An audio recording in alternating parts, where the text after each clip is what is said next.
Greetings and salutations, viewer. It is I, Eric J. Chucci, here as always with my commentary partner, the boy. Hey. And, of course, since this is a wrestling podcast, featuring our special guest, the listener, and that would be Billy. Ahoy, hoy.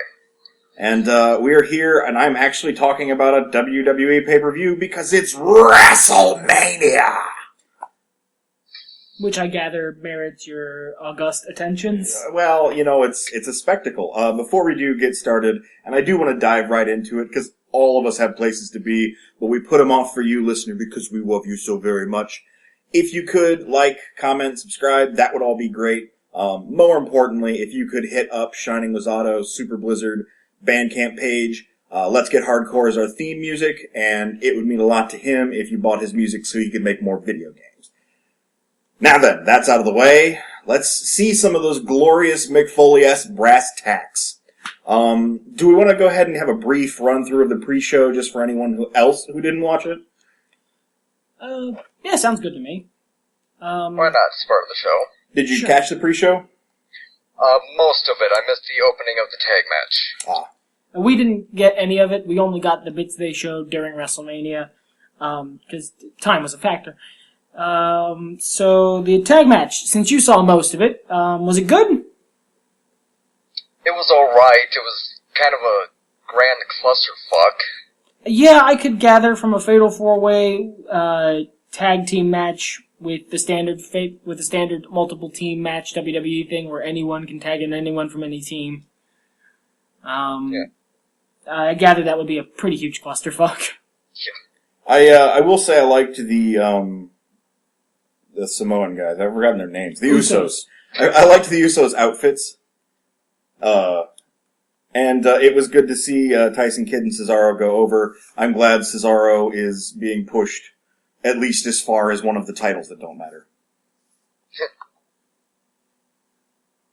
I guess in the end, yeah, Kidd and Cesaro went over. I don't have anything to say. I think we can move on with Billy's comments and go to the next one. Yeah, sure. Alright, cool.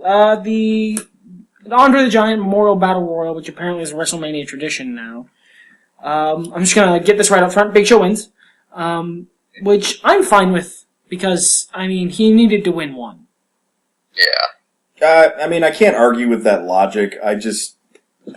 Big Show hasn't been interesting in like 8 years. That's just fair. I mean, you're just right. That's the long and short of it. Paul White's a nice man, from what I gather, but Big Show has not captured my attention.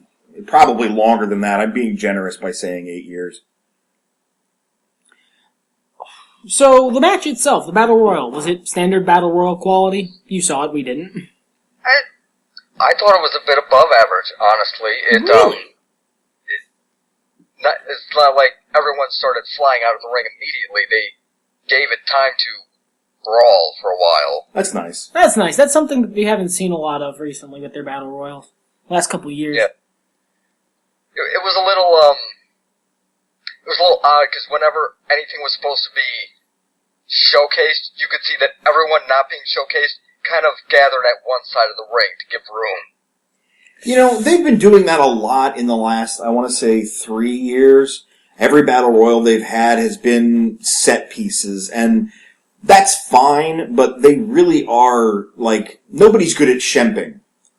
Because CM Punk's no longer here, and he was the king of shemping. Steph's good at shemping. I don't know what that word means. It goes back to Three Stooges skits, back before they replaced him, the shemp. He used to do stuff in the background, mugging and just acting while the focus of the attention wasn't on him. Usually reacting to what the focus of the attention was in a comical manner. Shawn Michaels is great at it. CM Punk was amazing at it. Steph is pretty good at it. But it seems like, especially while in a match, a lot of the wrestlers these days don't try that hard, if at all. Well, because they know camera's going to be on the showcase, so why? There are live people there. Oh, that's nice. Right. Now, as I understand it, we also had a Miz and Mizdow meltdown in this match. Yes. Why on your pre-show? Yeah. Why on the thing, let's be frank, no one's watching. Well, very few people. I mean, sorry, go. No, please, go ahead. I was disappointed that it didn't turn into a match on the card. Oh, yeah. That would have been good. That would have been smart. We could have replaced that Worthless Divas tag match. Oh, we'll get to that. We will get to that, listener. Listener who isn't Billy. I see that I will be disagreeing with you both on that and calling you both wrong. Ooh! I welcome it. Yeah, that should be interesting. But mostly it's the fact that all that build went to so little. I mean, they're probably going to feud after this now. Yeah, I would imagine. Like, you could have done something more. That is the modern day equivalent to having something big happen at a house show. Yeah. I mean, they used to change the tag team titles around at house shows sometimes. Well, yeah, but in general, the tag team titles mattered back then. So, you take what you can get. So, on to the actual pay-per-view, and Wrestlemania. This is where we started watching. Yeah, this is where we tagged in. The network did not want to show us this pay-per-view, listener. Yeah, we had to fight that one. The network never wants to show us pay-per-views. Maybe it knows. Maybe it knows what's best for us. But this was the ladder match for the Intercontinental title. Daniel Bryan, Bad News Barrett, R-Truth, Dean Ambrose, Luke Harper, Dolph Ziggler, and Stardust. Ordinarily, I would be excited for a match like that list of people in that type of match for an Intercontinental Championship. If, again, the Intercontinental Championship was a thing that mattered. But see, I get the feeling that this feud into this ladder match is kind of setting the boundaries of what the Intercontinental Division will be going into the future. So I thought maybe they're trying to set this up as a way to make it matter. Yeah. I like that. I mean, it's supported by what happens after the match pretty heavily. I'd have to see it to believe it, because they have done nothing but prove to me over the last year, maybe two, that the Intercontinental Champion is food for anybody above him on the card. He is jobber to the stars. And it didn't used to be that way. And I suppose this was a little later in the show, but that whole Daniel Bryan wins. That whole moment where everybody came out, all these former Intercontinental Champions and legends and stuff, to congratulate him. Maybe that is indicative. And maybe how much the people love Daniel Bryan is indicative of them creating a resurgence of the honor and respect that having the Intercontinental Championship used to afford. I would love that. I am a huge mark for that title because it means so much. If they intend to keep Daniel Bryan in the mid-card for a while, then strapping the Intercontinental title to him is a great idea because it allows you to get a Ricky Steamboat level face, because Steamboat was huge. Yeah. On that title, and that makes the title look better. But you mentioned something about the match itself, and I feel like the listener needs to hear it because it was accurate. This was simultaneously the most innovative and somehow most boring ladder match for the majority of its run. Like, the spots were all really great. And really super innovative, shit. and a bunch of stuff we'd never seen before. And probably because neither of us watch week-to-week television for WWE, I think it took to the last 6 or so minutes of the match, maybe, before we gave a shit. Oh, I didn't even then. And I don't mean that in a bad way. I really love all of those wrestlers. Like, in any other situation, I would have been like, hell yeah, give me more. R-Truth at WrestleMania? Please. That's like a dream. It was a dream for him. Yeah, no doubt. I get to eat this week. But, and they were all really creative with it. The energy was just really low. And I don't think that's the wrestler's fault. No, I think it's, I'm not a fan of open-air stadiums for wrestling. I never have been. I probably never will be. They let the sound out. Maybe. So the wrestlers can't hear what's going on, so the energy is low because they can't hear what the fans are reacting to, so they don't know what to do. Perhaps. But I still think the in-match stuff was tight. I mean, Billy, we've been kind of talking back and forth because our energy is still high. What was your assessment of the match as a whole? I can't have much of an assessment. I was having some connection issues during a lot of the pay-per-view and definitely most of this match. That's unfortunate. I agree that it felt low energy, and it probably is because of the open-air arena, but god damn it, I love those open-air arenas. Same. The sunlight on the ring just, I don't know, gives it a better aesthetic to me. See, and that's nice during the match, but it also, like, jacks up entrances. I think they just should have had this one either not in California or later. Open air at night is better because it doesn't mess with the lighting of the ring. Not during matches. I mean, sunlight on the ring looks really cool during matches, but like entrances and stuff, Triple H, Bray Wyatt, and The Undertaker's entrances were all made severely lesser by the fact that there was sunlight on them. No. Triple H's entrance was nerfed because of how fucking cheesy it was. I disagree. How cheesy it was with its chief. Good point. It was amazing. I loved that entrance. I agree that it was cheesy. Yes, it was. I agree that as well. And I feel that it would have looked a lot better if it was dark. Let's be honest. Undertaker came out and did his usual thing. No big deal. It would have looked better in the dark, but whatever. Bray Wyatt's entrance would have been way cooler in the dark, but it was still really cool. Triple H, his entrance was held up by wires, not literally, but figuratively, and you could see all of them in the bright, bright light o' day. At night, that would have been a much cooler entrance. It would have been decent. The CGI and the stupid intro, that was dumb regardless. That was amazingly dumb. That was exactly the right kind of dumb. But the robots in the harness, no. Just while we're on this topic, because I don't think we'll revisit it later, you two know me. I am a fan of bad taste in jokes. I love racist jokes. I love sexist jokes. I love jokes that make people uncomfortable. I found the whole targeting of the WrestleMania arena in that intro in very bad taste, given our post 9/11 we're scared of our fucking shadows world. Well, and there have been some recent rough spots, especially with all the ISIS shit. And I'll be honest, I'm gonna mention something very similar later when we get to it in the show. There was a thing in this show that I actually found genuinely offensive, and I will get to it. I'm kind of hard to offend in general. I try to find the humor in most things, or at least not take it so seriously. But I can definitely see where you're coming from there. Maybe if they had done it like on the ring and ringside instead of, the crowd, that would have been a little more palatable. But we were talking about the ladder match. It was really cool. Energy was stupid low. Everybody had a chance to shine, and I appreciated that. I came up with a new nickname for Dean Ambrose, which is Dan Ambush, and I want to make it happen. # Dan Ambush 2015. Because Dan Ambush is now the name for every 90s creator wrestler in a wrestling game, which Dean Ambrose dresses like. Yeah, jeez. Just white t-shirt, jeans, boots. This guy looks cool. He beats people up. I think it was black at this event, but regardless. But in all fairness, there is a chance Dean Ambrose just woke up in a ditch somewhere, and that's just what he was wearing.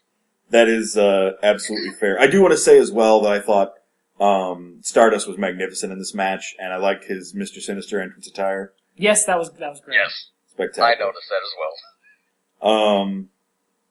Next match was Seth Rollins with the J&J Security versus Randy Orton for bragging rights. This build with this match was weird. Like the weekly build? Yeah, I caught some of it on Week in Review, and it felt like they paid it off on the Raw before WrestleMania, in a way. And that it felt like they've been paying it off since Randy Orton got back.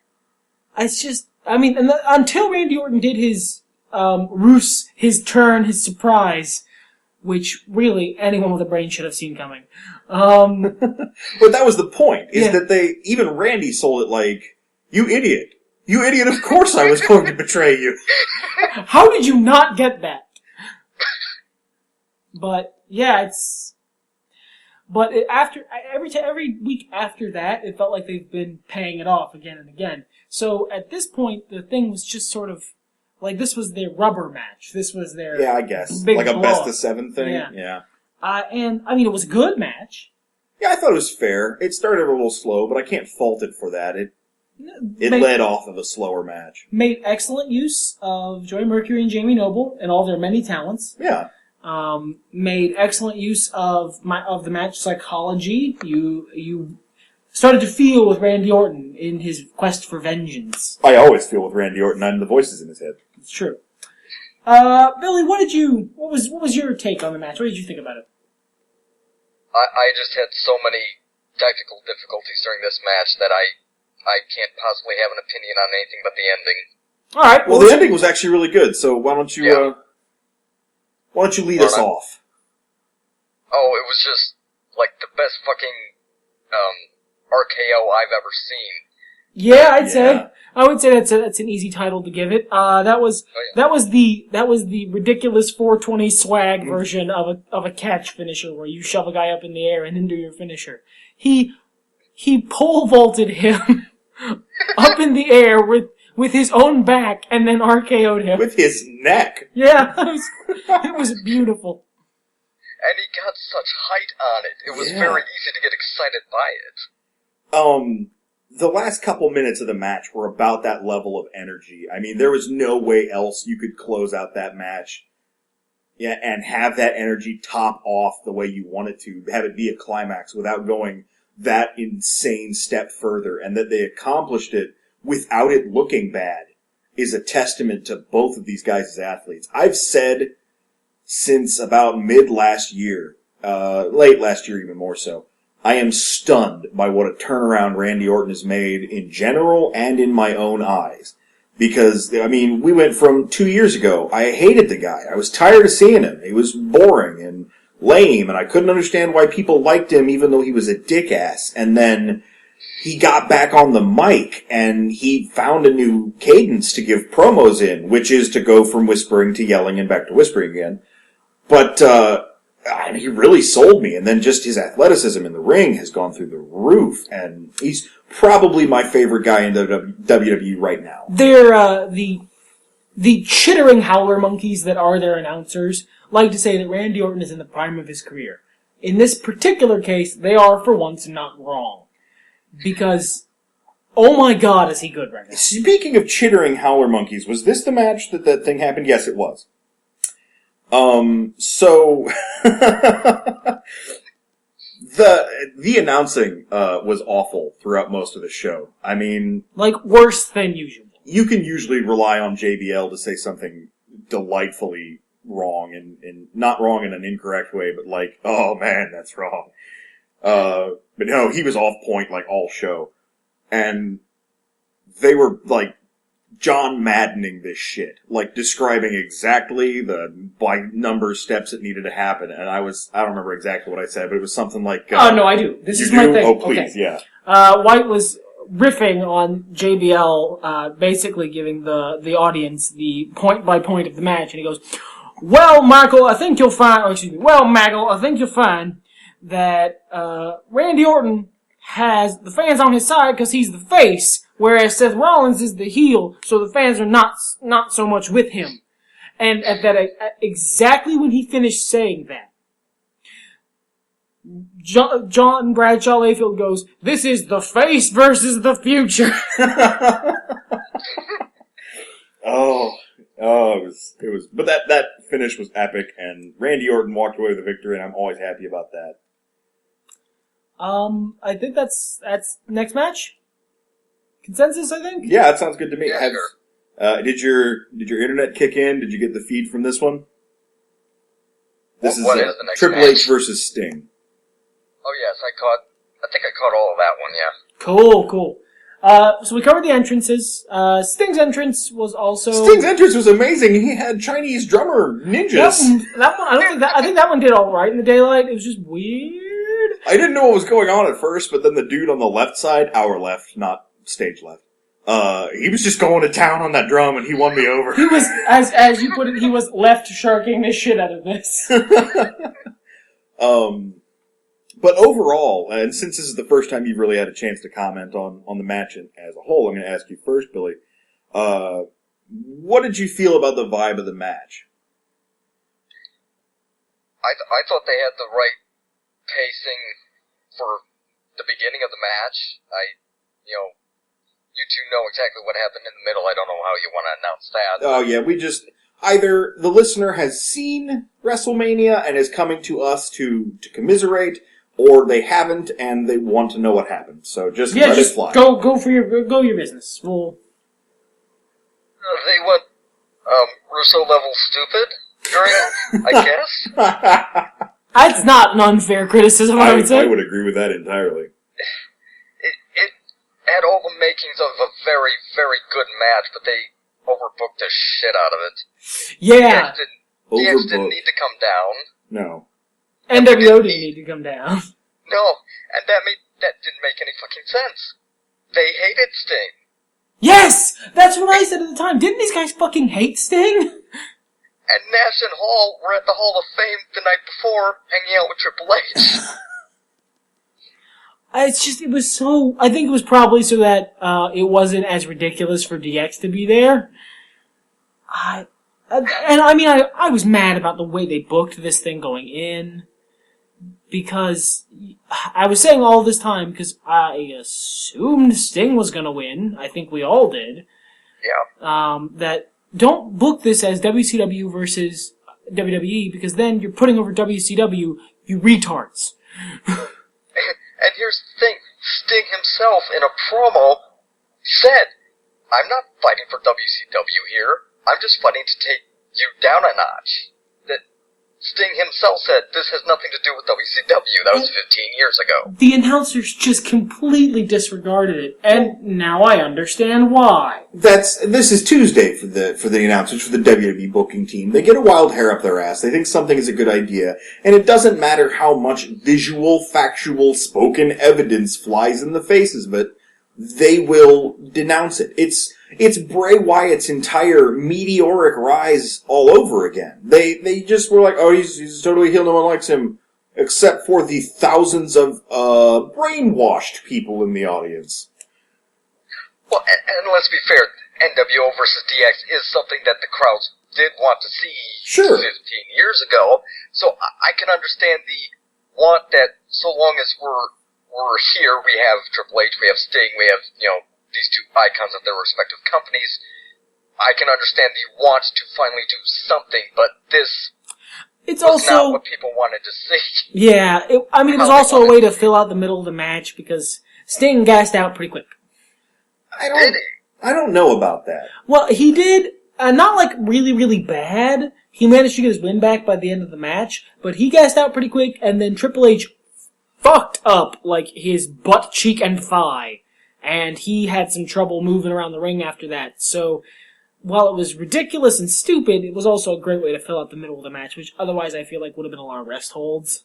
4 years ago even, when Triple H wrestled The Undertaker, they filled out the middle of those matches, and while it was sort of drawn out, I don't think it's ridiculous, especially with the age and physical, well-being of both competitors, to sort of have those moments where refs are checking on people and like, are you okay, or have you become a pile of dust? They could have worked with Triple H's obvious fucking purple-ass thigh. Yeah, there's definitely better ways to fill that time. Yeah. But the ridiculous bullshit with DX and NWO was a way to fill it. It was fun.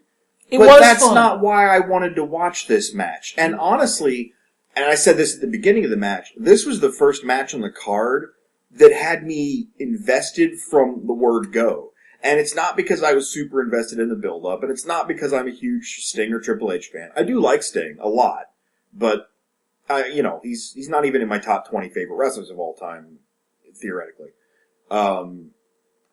It was just that it seemed like so much was at stake, and both of these guys had so much passion, and they were controlling the ring and the crowd and working with it, and I had managed to tune out the announcers. And, the actual fighting they were doing. Sting did a fucking Beal that looked gorgeous. He threw a drop kick and got right back up. That alone was incredible enough to invest me, on top of Triple H being as good as he usually is. And then they just were like, hey, let's get a bunch of old guys and X-Pac to faff around for a little while. It did suck all the energy out of the match. That's what X-Pac did. Yeah. And then there was that moment where Sting where Sting figuratively emasculated Triple H by breaking his phallic symbol. I thought that was pretty good. Can we all agree Triple H should stop buying his sledgehammers at Acme Corp? He needs to stop buying them from wherever Stardust got his ladder. Which was a cool-ass ladder, by the way. Yeah, I think it's a shame that it his didn't amazing get used. bedazzled ladder. Yeah, I started out really into this match and ended up kind of disappointed. I'm curious to see from a distance where they go from here with Sting. Yeah, because, I mean, I don't know if we actually said it for any of you listeners who haven't seen it. Triple H went over for some reason. I don't know why. He went over about as clean as you could expect. I mean, it was both men cheated kind of thing. He cheated first, but both men cheated, so. Yeah, both did stuff. Triple H did more stuff. Yeah. So he won. He cheated better. Which, I mean... And the ending was weird. The aftermath was weird. With them shaking hands. Yeah, that was weird. It was a nice gesture, but it's like... I feel like that was something Paul Levesque wanted to do, that they didn't really talk about whether or not it made sense from the story perspective. That's something Triple H just wanted to do. Maybe. I mean, Just to show proper respect to Sting. That could be. I don't like to put too many... I don't like to throw accusations or give credit before I understand the full situation. And that's fair. It reads like something he would do to me. I suppose. I was more confused by it because, Sting was happy with the match. I mean, you and I both saw him mouth, "That was awesome, thank you," while they were shaking hands. So, I can't be too upset at the entire angle. He had to have been fine with it beforehand, and he seemed pleased with it after the fact. But it just seemed like, why he brings Sting back just to job him out to Triple H. Especially if you're going to put this whole WCW, WWE angle on it. I mean, the logical booking thing to do there is give WCW a fucking bone. Instead of boning it. Yeah. I mean... And then afterward being like, "Good game, buddy, I owned you." But I'm going to be the bigger man and shake your hand. It's just, like... It just was douchey. Yeah. Yeah, why you bring Sting back just have him lose? That's just kind of douchey. It's just, that's mid-2000s Triple H, not 2010s Triple H. Well, yeah. Anyway, the next match is the much-vaunted Divas Tag Team match, which I hated the build for, but whatever. I nothing the build, because to hate the build, you'd have to... The basis for hating the build is hating that they put the Divas Tag match over the Divas title match, and use the Divas title match to build the Divas Tag match. Hating that, the basis for it, is thinking the Divas title is anything. And it's not. Oh, I mean, it's... Not. It matters more than the Intercontinental Championship. I would not say that. No, I wouldn't say that either. Like, you are wrong. I will take your accusations of wrong, and I will eat them. What I meant, actually, is that I disliked the booking of the characters. Because we have two people in AJ Lee and Paige who did that whole friends and then frenemies and then enemies and then playing lesbian chicken thing. And now they're tagging. Which, okay, that kind of makes a little bit of sense, sort of. Yeah, people who are somewhat agreeable, uniting to face the greater douchiness of the Bella Twins. But then on the other end of the ring, we do have two people who went from inseparable twin sisters to violent blood feud, dragging out all of their dirty laundry in the middle of the air. To inseparable twin sisters again, for no discernible fucking reason. I mean, it's like, okay, if you're gonna have one weird clusterfuck, face heel turn palooza. I think the problem is that the fairy dust, the standard operating WWE fairy dust, 3 months and you can change gimmicks, is instead 3 weeks for the Divas division. Maybe. And because a bunch of the stuff that changes their gimmicks happens on Total Divas. And I'm not ever gonna watch that. Nope, but apparently, at least from people I talked to who watch that show, a bunch of the stuff that it seems weird and disjointed makes sense if you watch Total Divas. Which is stupid booking. Yeah, why are you doing the storyline for your wrestling show on a different show? Why are you trying to split your own fan base? Well, that's something the boy and I talked about on Fastlane, that they were booking in reverse. They were trying to get WWE fans over to Total Divas and not Total Divas over to WWE. It's just trying to get eyes in the wrong place. Well, even if you're trying to get WWE fans over to Total Divas, maybe show footage from the show. Maybe show don't us. do that. Well, okay, no, but you know what I mean. Show us the reason that shit has happened the way it has, you know? Give us, like, a little blurb. In case you're just joining us, here's what happened on Total Divas this week. Just have Cole do it. He gibbers about enough. Fuck, he can work it in. You guys really hate the announcers. Like, normally I don't hate them. I just think they're too talkative. This was really, really bad. I think that on their best days, Michael Cole and JBL are an amazing team and do well together. I have a lot of love for Jerry Lawler. I'm glad he's not dead, but he's not what he was 5 years ago. Yeah, Jerry Lawler's reaching retirement age, I think. He just sort of adds in silly commentary and really old G-rated versions of jokes he used to tell in the Attitude Era. And... What? Go ahead. Sorry, go. No, you go. I was just going to say they do seem to be putting Lawler out to pasture. He's no longer commentating Raw. He's now part of SmackDown. Right, that's true. Which is probably the right move. As much as I love Jerry, and I do have a deep love for Jerry Lawler, it's about time. It's about time he walked off into that sunset, because he's not contributing to the level of the other people on the desk. And one of those people is fucking Cole. Whatever. Cole eventually won me over. Cole can be really good. He just elects not to be. Sometimes he's Cole and sometimes he's Kodos. Hold on. I have to defend Michael Cole. You have to understand, Vince McMahon is governing everything they say. As right. He's in the earpiece telling them, okay, you say this next, you say that next, you plug this next. Yeah. So I can't totally blame any one announcer for what they're doing. Right, and that's kind of what I was, I had intended to get at. We got a little off track and I forgot. But, you know, and even the running gibbering, as you mentioned, you heard in a couple of podcasts, between Stone Cold and, JR. They gibber like that because the WWE doesn't ever want them to shut up.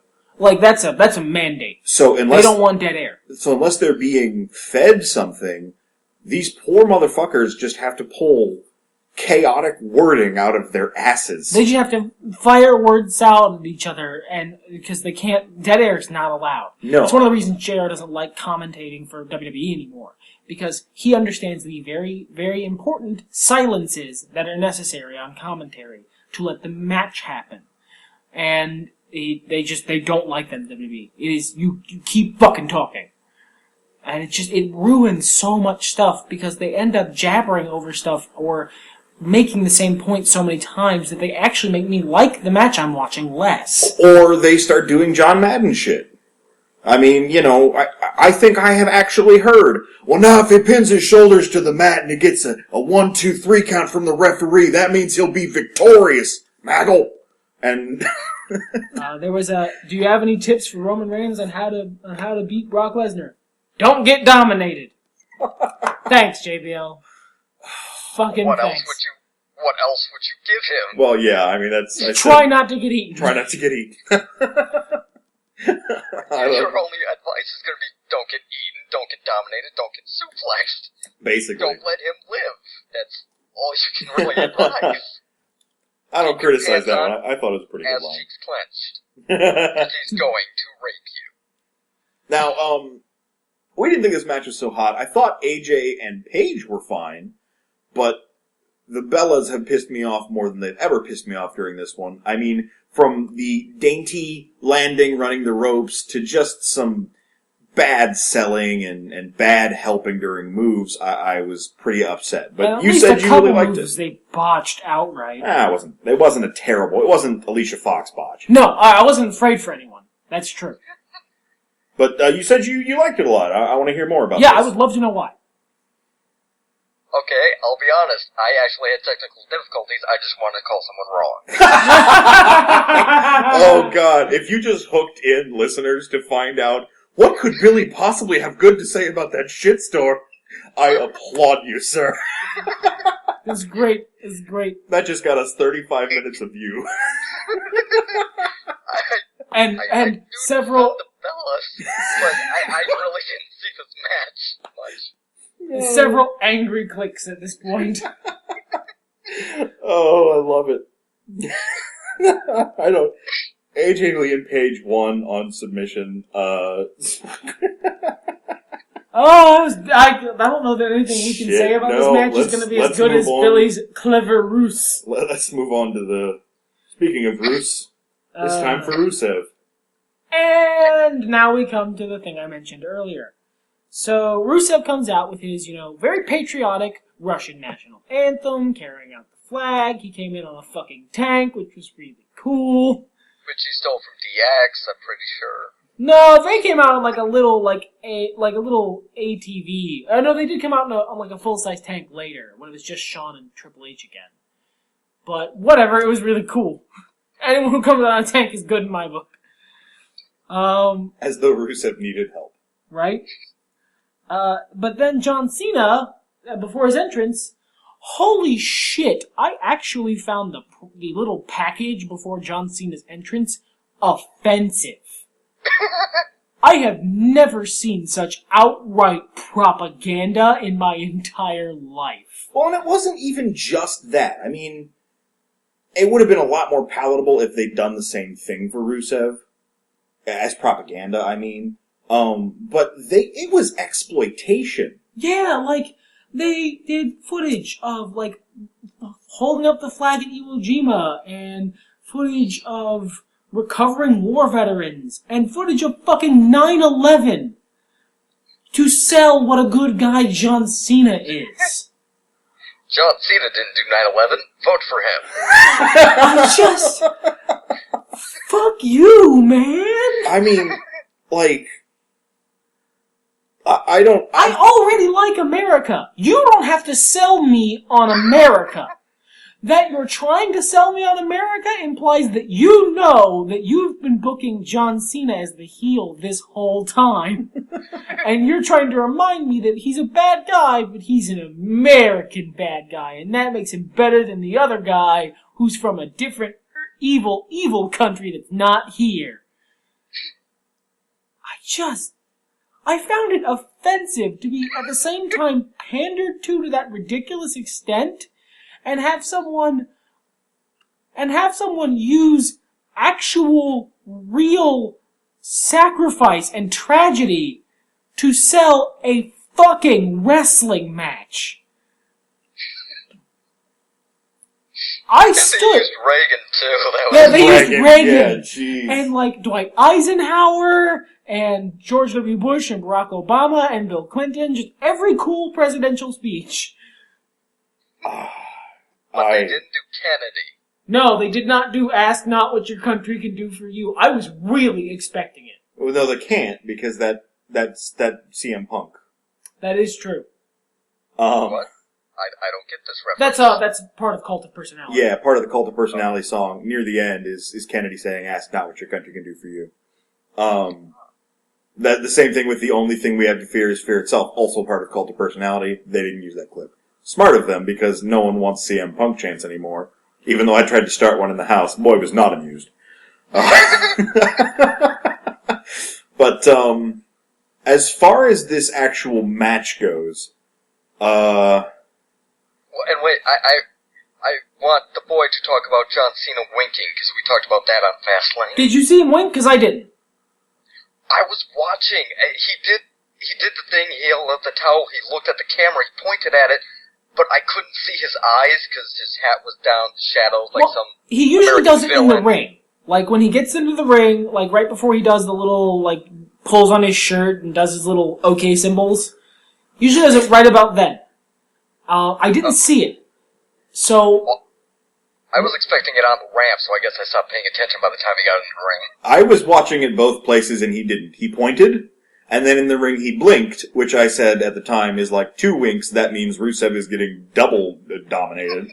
But yeah, no, he did not wink. Which so kind of came to pass, actually. Yeah. So they swerved the boy. They did. They swerved me. No, the second Cena was actually selling, I knew it was over. Like, the first, 3 minutes of the match, there was an amazing suplex Rusev did, and Cena helped out 110%. I knew it was downhill from there. Yep, because if Cena's not sandbagging, he's probably gonna win. Because as amazing and wonderful a human being as John Cena is, he's also kind of a brat. That's the thing that gets me about... Well, please, go ahead. No, I was just laughing. Oh, okay. But please continue to laugh at John Cena. I will. That's the thing that gets me about John Cena, and John Cena defenders moreover. People are always saying shit like, oh, but he's got such a good work rate, he's such a nice guy. Bullshit, fuck you. If he had such a good work rate and were such a nice guy, you go back and watch the matches where he loses something important. And you watch how much he is actively not trying. The only match I have seen Cena sell where he lost was the matches he's had against Brock Lesnar. Where I think the choice is sell or Brock will make you sell. Basically, yeah.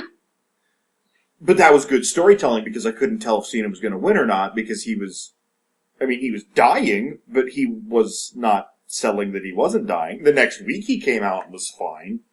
But, So, in the end, John Cena, Cena wins, lol. Well, I feel this match deserves a little more credit. Honestly, I thought the back and forth was really strong. Yeah, it wasn't a bad match. I'm just a little salty Cena won. Oh God, me too. Well, somebody had to take the title off Rusev. And he had to lose eventually, and we have to see if his gimmick can survive losing. Looks like they might be turning Lana face. But it might just be a one-off thing, but this is a pattern for them. Yeah. Well, like I said, he's lost. He's going to be somebody's attack dog for a while. Then he's going to break away, turn face, and become a hip-hop superstar. That's going to fail, and then he's going to go Langer in the Indies forever. Well, and a question I have that I was wondering what your guys' take was, now that Cena has the United States title, proper booking dictates some up-and-coming heel will take it off him. Is there anybody on the roster you guys see as taking that, or somebody in NXT you see coming up to take it from him? Let's not say someone from NXT, because I don't want anyone from NXT to go up to the main roster, because they will be wasted on the main roster. When they finally take it off of him, I wouldn't be surprised if El Generico did it, whatever he's going by. Sami Zayn. Sami Zayn, thank you. Because it seems like they might be swan-songing him in NXT, given the build-up that he's had. But he's going to at least come back to NXT and have the last blow-off match with Kevin Owens. But I predict at this point Owens winning whatever the last match is there, and then him going up to WWE. And that seems like a logical thing to do, is to him win the U.S. title off of Cena in a big respect match, not as a heel, but as a, oh, you're the big guy from the lower company, I'm the big guy from this company. Grid, photos with babies. Now we fight. But other than that, like, who's a single... Who do I actually think the WWE would push toward U.S. title? Taking it off of Cena? This is a weird concept, because normally put towards a U.S. title is a demotion. Yeah. Not a promotion. But since it requires beating Cena to have one now, that's like, you're getting demoted by getting promoted? This is strange. Well, and there are faces I could see taking it. Like, Dan Ambush and Dolph Ziggler, but heels? You're right. An up-and-coming heel stealing it off of Cena, would be probably better booking, but I can't think of a single heel. Barrett, maybe? If he lost the Intercontinental title, so yeah, I could, maybe. Yeah, he's lost, 9 matches in a row now? It sounds like it's about time to give him a bone for some reason. Why would you think that? Why would you assume that they're going to give him a win? That's how the WWE works. They make you go on the worst losing streak at all possible, and then you may win one match, and then return to losing forever. See Dolph Ziggler. That's fair. That's fair. Hey, I hear he beat Daniel Bryan clean on SmackDown. Hey. Poor Dan. That is a very interesting question, though. Did you have any ideas? My only... I have no idea about NXT, but the only person I see on the roster that I think they could do a good story with and could give a good boost forward with would be Luke Harper if they went the heel route. But that's not bad. Of course, you make a good point. It could be a face, at which point I would love to see Ambrose versus Cena over it at SummerSlam. Yeah, Ambrose is a former U.S. champion. There's a gimmick there. I don't think they'd work well together.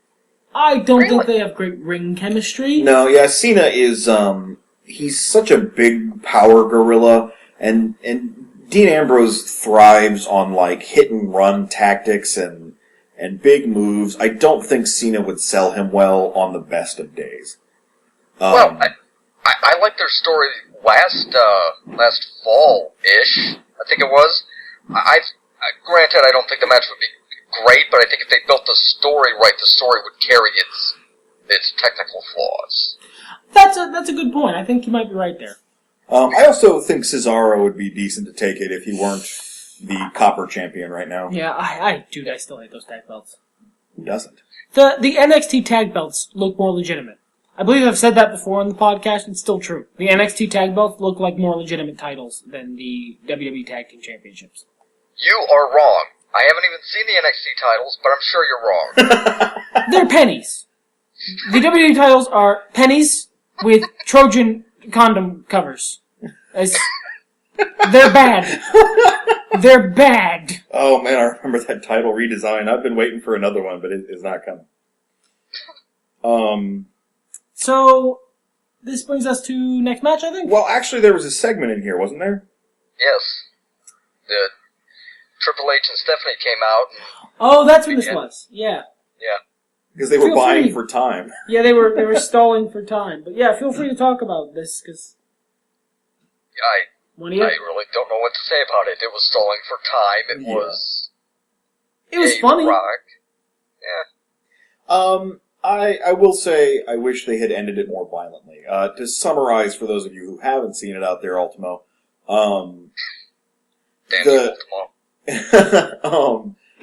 it was Triple H and Steph came down to the ring. Triple H stood around making a face like, God, my butt hurts. And Steph basically acted her ass off and was amazing and wonderful, and yay, Stephanie McMahon. Yes, yay her.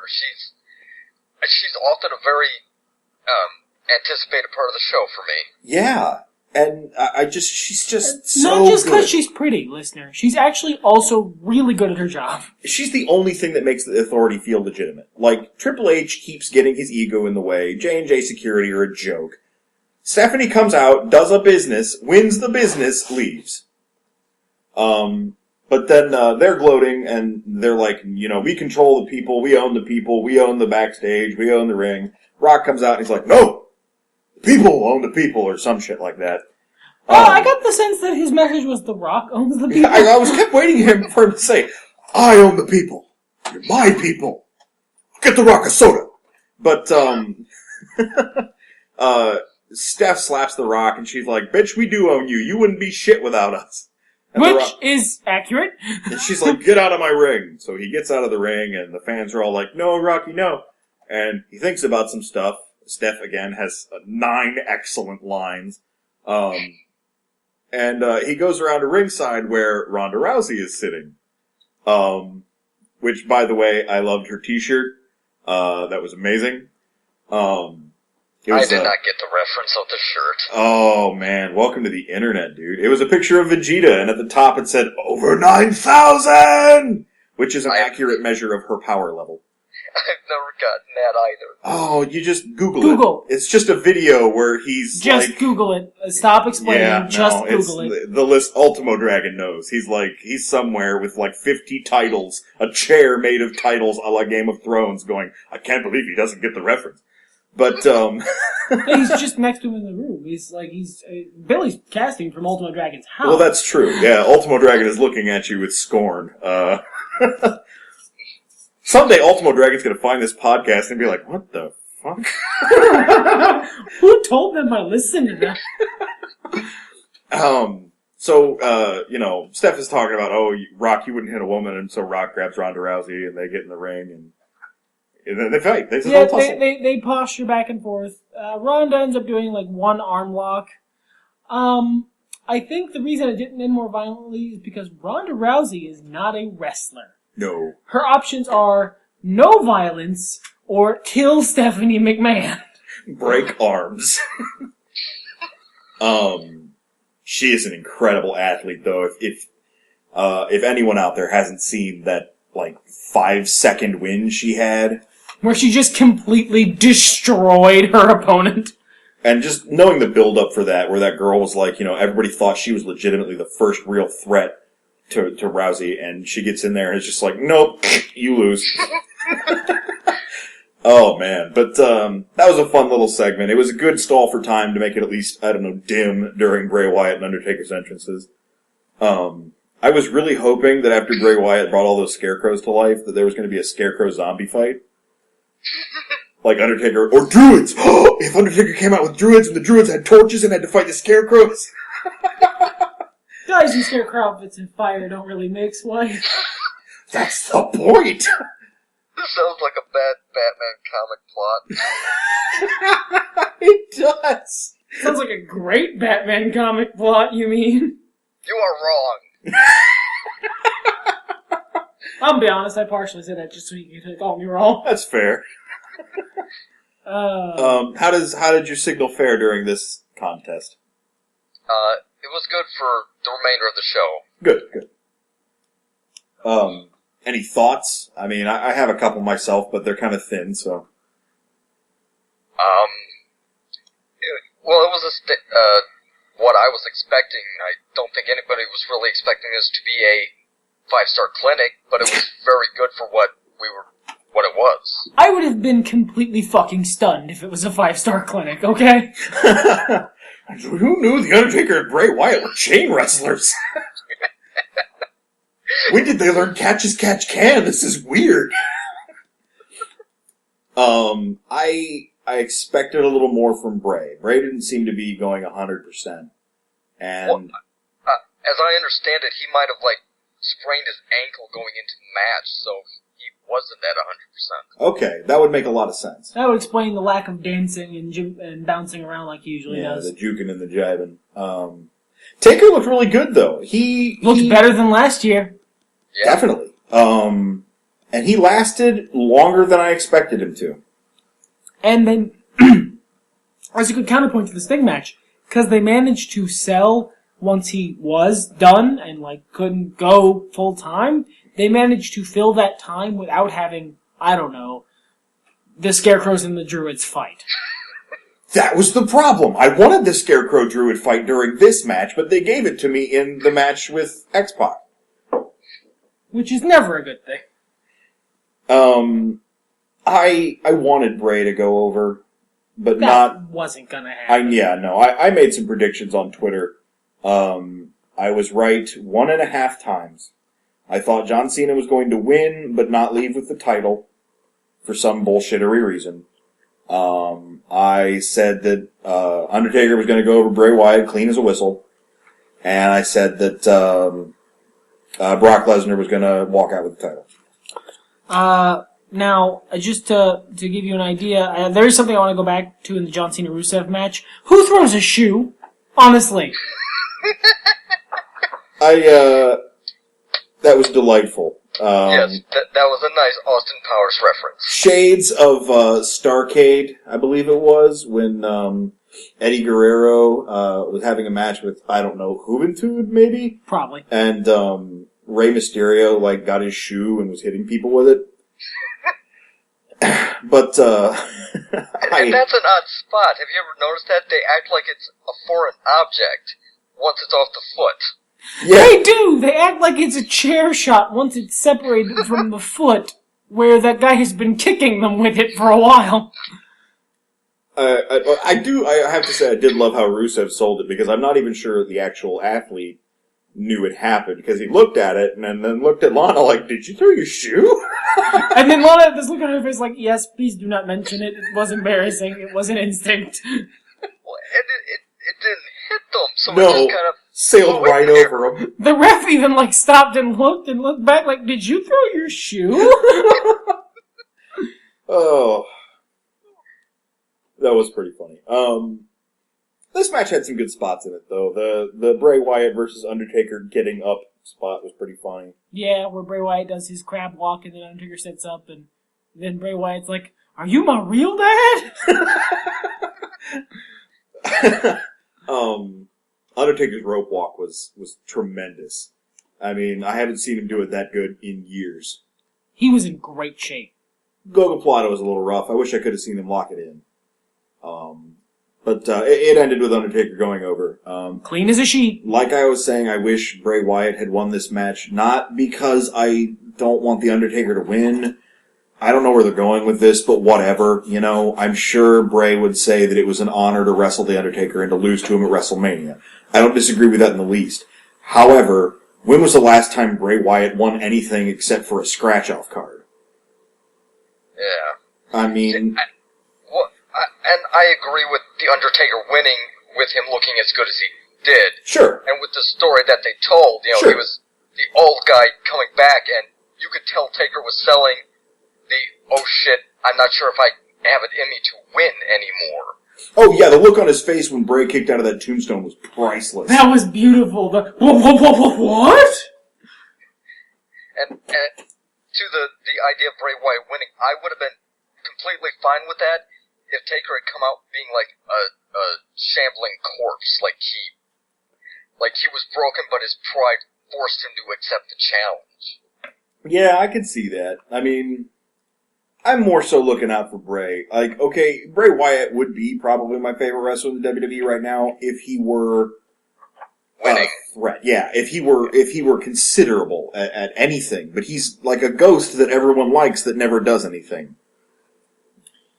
I don't know why they don't have him win matches. He's good. He's over.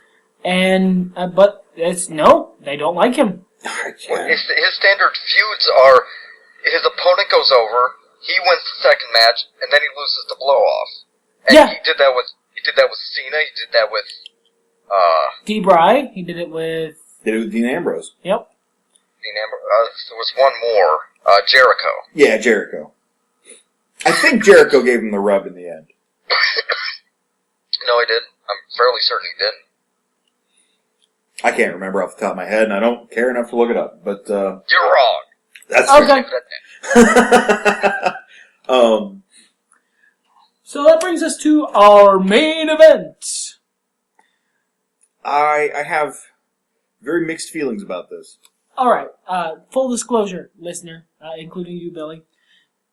I said, going into this match, that if Brock Lesnar walks out of WrestleMania, the WWE World Heavyweight Champion Of the world. I'm done. I'm done watching their pay-per-views. I'll just watch NXT, because that would be such awful booking, I can barely comprehend it. Well, and their new cartoon. I think that looks interesting. Yeah. But it's just... That would have been just terrible booking. And, spoiler alert, that doesn't happen.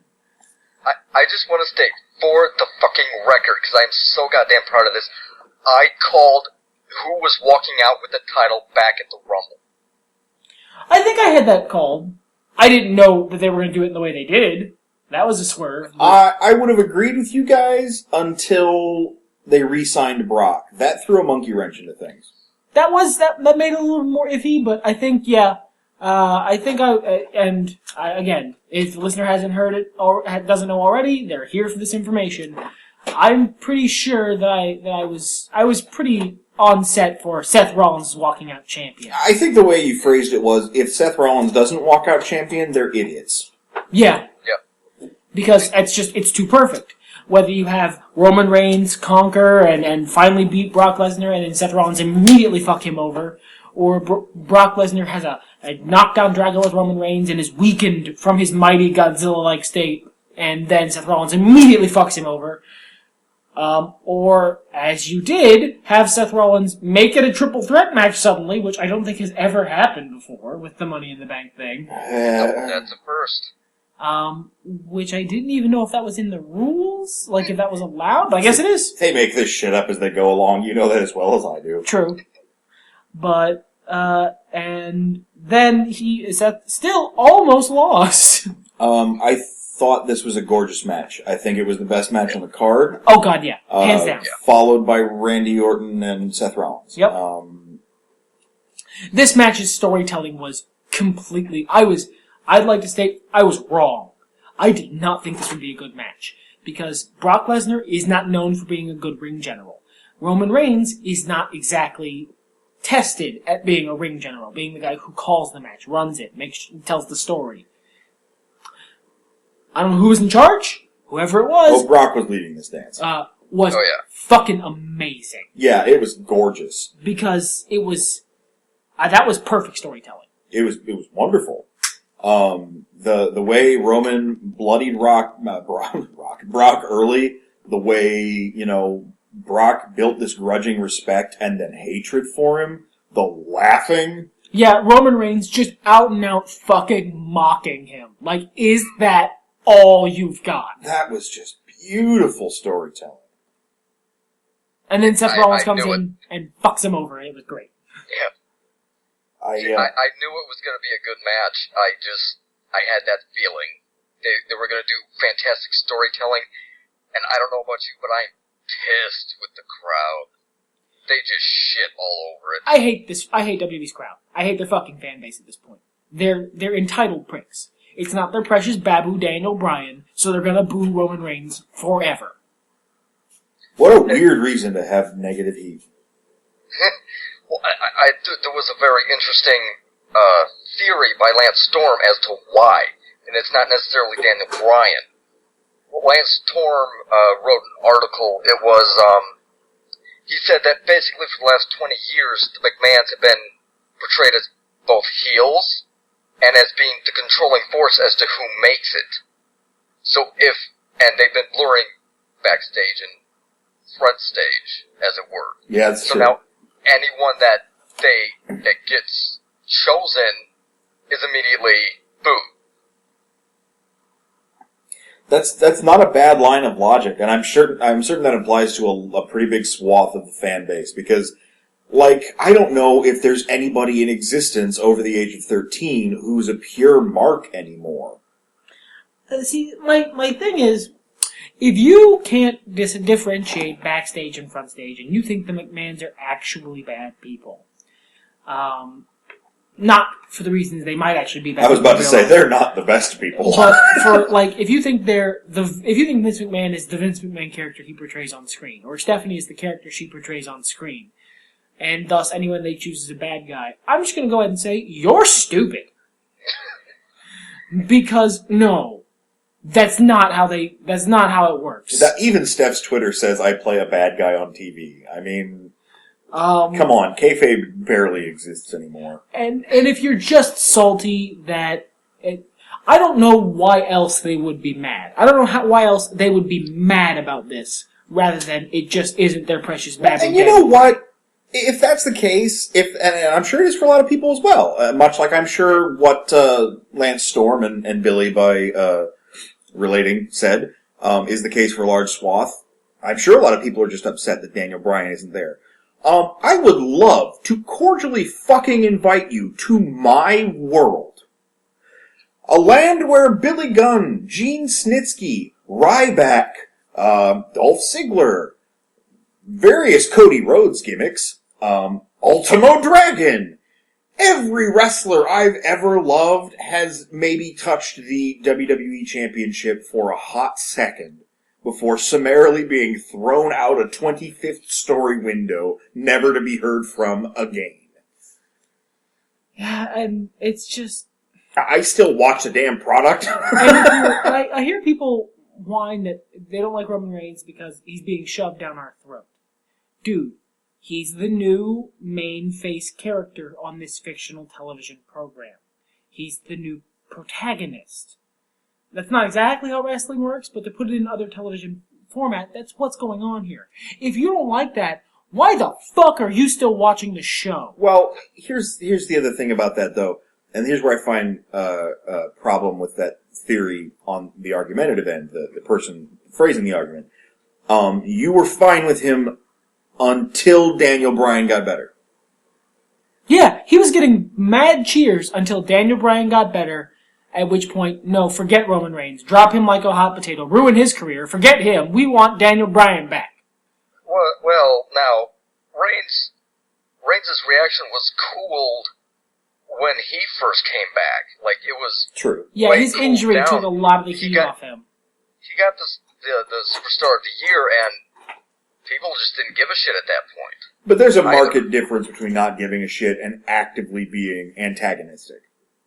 Yeah. And it's fine if people just don't like him, or if they feel he just wasn't ready, or it's not his time. I'm covering my ass because Skell and I keep arguing about this. Skell is my version of the boy. How terribly accurate.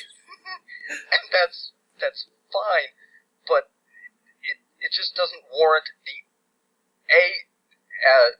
active hatred people have and the amount of active hatred they have towards him. yeah, I don't understand not thinking that I don't necessarily know that he's ready, but I'm not fucking Roman Reigns. You'll know he's ready when you give him the title and you let him run with it, and if he fucking carries it, he was ready. If he doesn't, it turns out he wasn't. Well, it's not like anything else is happening with it. Exactly. It's not fucking what you want to give back to John Cena?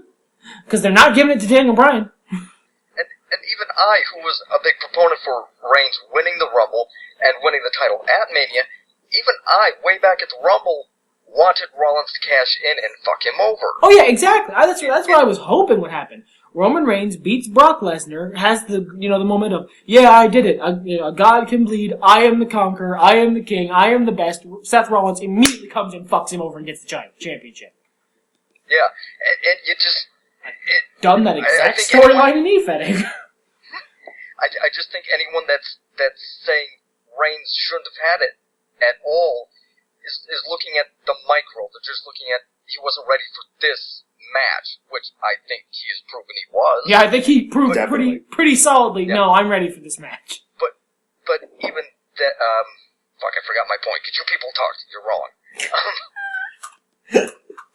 At least one of us has a catchphrase. Yeah. See, all the podcasts you guys have done, not one of you got a catchphrase. Tisk, tisk, tisk. Well, I have the opening, and the boys got the ending. I mean... But he didn't have to be ready now. We just needed... Or, I was talking about the micro and the macro.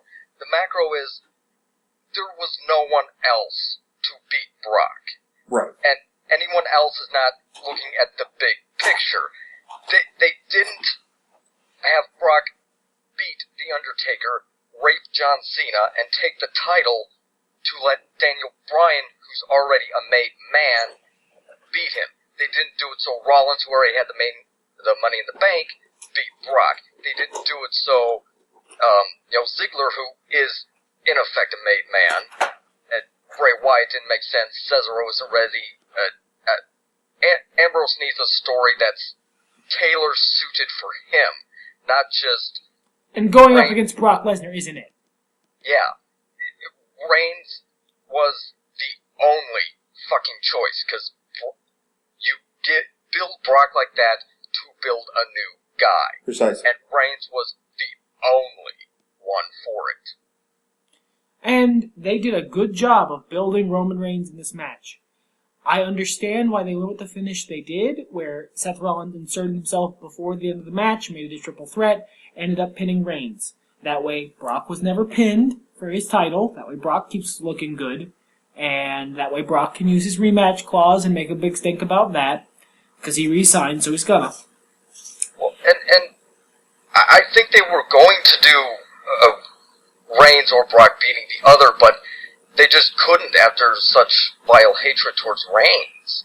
You think that was maybe like an on-the-fly decision? I think so, because it just... Reigns couldn't win without the arena booing him out of California. Brock couldn't win without the crowd cheering him. Which is not what they want. Right. So they had to do this on-the-fly triple threat. You know what? That might have been an on-the-fly decision, but if it was an on-the-fly decision, I think it was the wrong call. Because John Cena's been getting solid walls of boos for years. It doesn't just book stories. Let the fans react how they may. I think it's the smarter call in the end of the day. Because that match was good enough to deserve a better ending. If it was on the fly booking. If it wasn't, if it was decided before this event started, I think that's the better booking. Well, which is what I think you're I'm leading not saying that it was like, I'm not trying to say that it was like mid-match they went, oh fuck. I'm just saying, right. Like, the plan might have been at the Rumble, one of them wins, then Rollins cashes in, but, they did get Reigns over. Bryan got Reigns over and got Reigns cheered, but then the crowd reverted to booing him again. So the crowd really fucked over the plans. And you know what? I think that seems like it would make sense given the situation. And it makes me madder at the crowd because again, WWE's fucking fan base has become so colossally entitled that they're infuriating to deal with. It started when CM Punk left. They became so colossally entitled. Yeah, that's really the breaking point, because after that is when Daniel Bryan got all of his pushes, and because immediately after they got entitled, the WWE gave them what they want, it started a precedent. Now they know if we boo this loud enough, you'll eventually give in and give us what we want. If we boo Batista loud enough, he'll be a heel eventually. But, I just think the timing was off on that. If they'd waited until Guardians of the Galaxy came out, they would have been fine. Yeah, because everyone loves Drax, because Drax is amazing. But, the problem with the Batista thing is the crowd loved him before the Rumble, but the story building into the Rumble made all the sense in the world for Bryan to win, and they didn't give what the crowd was expecting and wanting. And so Batista just became the focus of the lightning rod for that hatred. Yeah. Yeah. And I wouldn't even call them entitled for wanting Bryan to take it at that point. That's what they were being offered and essentially promised by every other fucking WrestleMania build. See, that's not what I'm necessarily talking about. I don't mind booing Batista at that Rumble. That's a different situation. I'm talking about the fucking 2 years plus of fucking CM Punk chants. I'm talking about It's really just a year. The solid... They're not done yet. I'm talking about the solid walls of boos Roman Reigns is getting for having done nothing fucking wrong. Just cause... And you're gonna have to show me some real convincing evidence to sway my opinion that it is at least 80% he's not Daniel Bryan. We want Daniel Bryan. We'll boo him until they give us Daniel Bryan. We will boo everyone until they give us Daniel Bryan. It's them throwing a hissy fit. I will agree that's a part of it. I'll say it's 20% at being generous, but I think there's so many individual reasons why they're booing him that it all comes across as one massive planned one reason. Yeah, that's pretty fair. I mean, yeah. I'd hate to put a fine percentage point on it. I think everybody's got their different reasons for booing Roman Reigns in the situation. I would disagree with a lot of them. Up until I just don't like the guy. Which, fair play to you. Man, I boo John Cena all the time, and motherfucker still gets cheers. But, I was booing John Cena for it was cool. But, Yes, sir.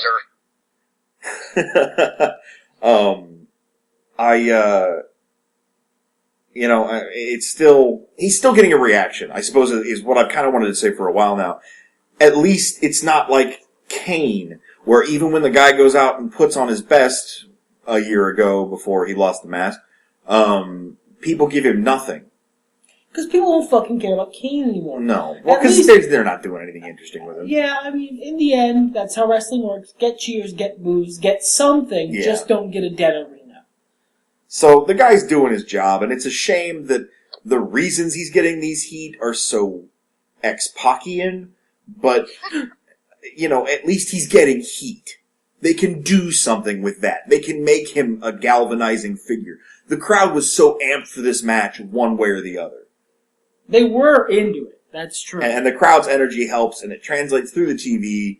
And, I might not agree with it, but I don't hate it. I'm starting to hate it. I'm starting to hate it because it's been so many different things that the crowd has done this about now. Well, I mean, I don't like... In order. When the crowd does have that entitled attitude, I don't like it. When it is unequivocally the CM Punk chants, man, I love CM Punk, and even I'm tired of it. He's not... If he's ever going to come back... You fucking chanting isn't going to make one bit of difference one way or another. And when you do it during AJ Lee's matches, you're just shitting on his wife's career. And she's phenomenal. I mean, that's unfair to her. Unfair to her, and you're being a dick to him. Well, kinda, yeah. But what I wish is they... Sorry, not to cut you off. Oh, no, please. I wish they would have addressed the CM Punk chants in a very heel manner. Just one time when the crowd is interrupting, just have somebody turn to them and go, you know what? He fucking took his ball and went home. He doesn't care enough about you to come back to entertain you, so that's the guy you're cheering. They did that. Yeah, they did. They did that a couple times, then they had to stop, because CM Punk made them. Legally. He didn't like being called a quitter. Well, because he feels he didn't quit. Technically, he was fired. But they painted an unfriendly picture of the situation. It became mudslinging on a global media level, and it was just getting dirty. I'm glad they stopped. But the one time when Paul E came out to CM Punk's music and did the whole spiel, that was enough for me. When they carried it on afterward, I felt it was in poor taste, and they eventually stopped, so whatever. Yeah, I agree that was a good thing to do. Maybe not the wisest PR move, maybe not the wisest bridge to burn. I mean, the bridge was already burnt. Yeah, you guys pissed bridge, on the ashes. That bridge was burnt when you sent him his severance papers on his wedding day. That was... I mean, and this reminds me of this WWE WCW match that Sting didn't want. The Sting versus Triple H match. Do you have to be petty about winning? Is that really necessary? It's Vince McMahon, yes. Yeah, I guess. He's always been super petty. He's old now, so it's worse. I don't have a lot to say going forward, though. I'm still not going to be watching week to week. You watch the week in review, and that's good enough for me. Usually more than enough. I keep up with news and scuttlebutt because I care about these wrestlers. I just don't care about the product. Yeah, this wasn't good enough to get me back on week to week. It's just not... I still can't handle Lord of the Rings every week of wrestling. If you make the show 2 hours, you might have more of my attention. Yeah. I will say, I thought it was I'd say a solid B pay-per-view. Yeah, C WrestleMania, but a B pay-per-view. I don't even know if I'd go that far. It was okay. I have a higher bar for WrestleMania. Well, I expect more. I would argue... They promised me more, so... You're both wrong. It was a B+. I wanted to not make the joke, but I'm glad somebody took the bait. I would say, all the spark. There weren't any real big promos, I think is the problem. There was one. And then a smaller one. And a concert. The concert was interesting, Yeah, it introduced me to a new artist who I'm gonna be looking up stuff for. I had a good time. It was a good way to spend 32 hours of my day. Yeah, it was the longest thing that I've ever experienced. Nah, it was good. It flew by pretty fast, and I wasn't dreading it going in, which is more than I could say for the last 5 pay-per-views, so. Any thoughts to wrap us up, Willem Klockman? Aside from the boy's always wrong, no, not really. The boy, anything else that you might want to say before we sign off for the night? I'm actually interested to see where they go from here in terms of specifically the main event storyline. I want to see if they shift Reigns out to try and get heat off him, I want to see if they keep him in there, tangling up with Brock and with Rollins and Brock. I want to see what they do. I'm very interested. But ultimately, you didn't have Brock walk out with the title, so I'm happy. I think that wraps us up for the evening, so everything's better when nerds talk about it. Fuck it, let's get hardcore! Blood, pain, we're all insane. Suffer head trauma, destroy